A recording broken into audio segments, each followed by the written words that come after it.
झोपेत उठून बघतो तर काय ह्यांच्या आंघोळ करून काय तर बोलणं चाललं होतं. हे बंडाबाई बघा कसा बिस्किट खातोय. मतलब वो अलग ही लेवल का बंदा था। मस्त बघा आंघोळ बिंघोळ केली. आता चाललो क्लासला.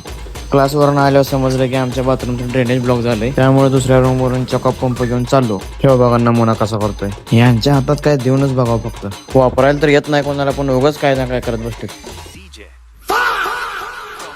दिवसभर एवढं कांड करून म्हणलं चला संध्याकाळी फिरायला ग्राउंडवर. तिथं गेल्यावर समजलं की आपले कार्यकारी अध्यक्ष पण इथंच आहेत. मग मस्त फिरून झाले की आलो रूमवर गप्पा मारत बसलो. मग तिथं बोलता बोलता समजलं की आमच्या रूम मधला जार गायब आहे. कुठे चाललंय?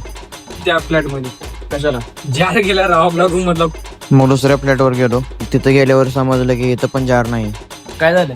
जार तर घडला नाही. जारचा शोध आता उद्या लागू. सरला ते विचारू. मग रूमवर थोड्या वेळ मस्ती बिस्ती केली आणि मग म्हणलं खाली जाऊन पाण्याची बाटली तर आणावं. जार काय गावला नाही, त्यामुळं पाण्याची बाटली आणायला लागली. जाऊ द्या, काय विषय नाही, भेटू पुढच्या ब्लॉगला.